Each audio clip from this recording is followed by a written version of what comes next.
morning, children. In the previous class, we have learned the different kinds of nutrients and we have classified them into different groups. Also, we have learned the functions and sources of the nutrient, namely carbohydrates and fats. So, in today's class, we shall continue with the function and sources of the other nutrients which we have already classified. So, the next type of nutrient we are going to learn is protein. So proteins are made up of carbon, hydrogen, oxygen and nitrogen. So in the previous class you have studied carbohydrates and fats are made up of carbon, hydrogen and oxygen with the variation in the oxygen molecule. In case of proteins, proteins are made up of carbon, hydrogen, oxygen and nitrogen.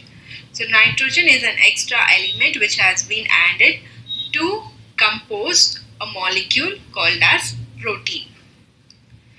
So let's see what is the function of protein, or why should we include protein in our daily diet. So that is, the main function of protein is to build and repair our body. Hence we also call these proteins as body building food. So these proteins help us in building up of a body like your muscles, tissues, bones, etc. So not only that, these proteins are essential for the growth of a child. Especially the growing children should consume lots of food which is rich in protein. As you students come under this group, where this is the time for you to consume lot of proteins to build up your body. So let's see which are the foods that are rich in protein. So the sources of proteins are pulses, all the pulses, groundnuts, beans and other meat items, egg, etc.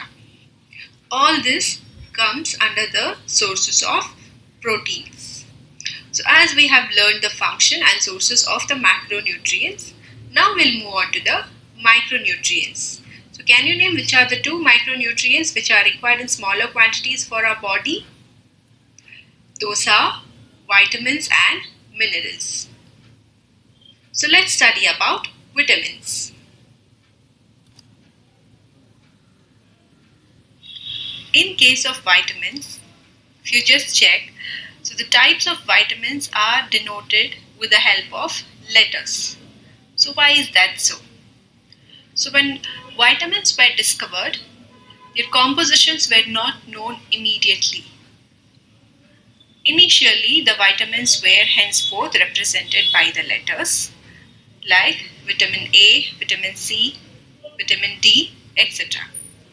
So here you'll be studying about 4 types of vitamins, that is vitamin A, vitamin B, vitamin C and vitamin D, along with their function and sources.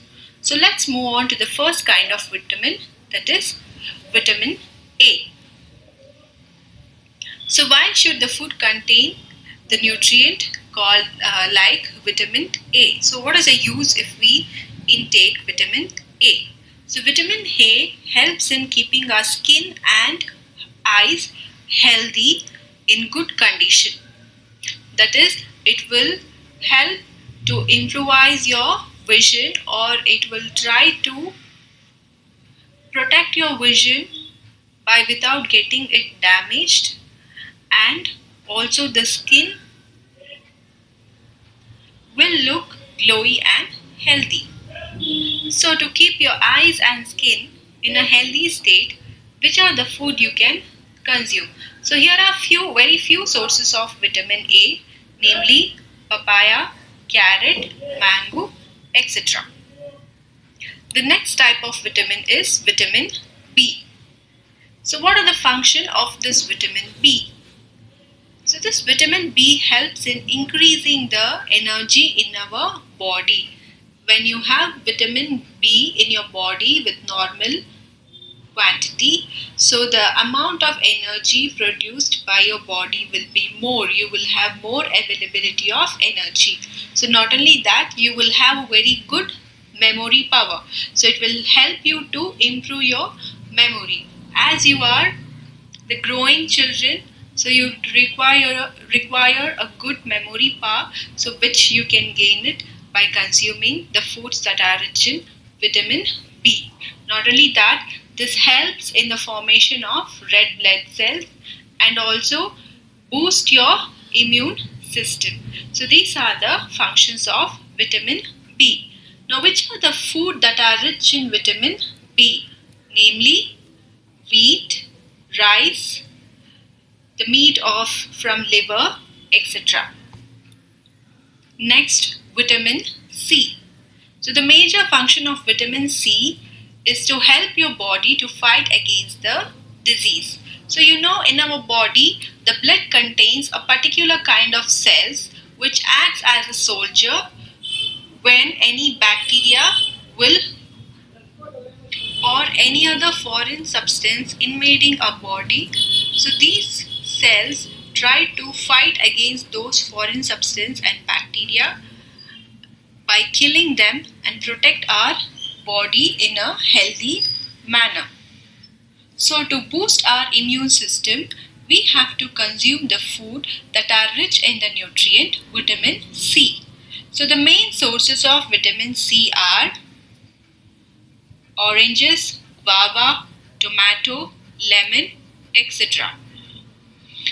The next type of vitamin is vitamin D. So what is the function of this vitamin D? So vitamin D helps our body to use calcium for our bones and teeth.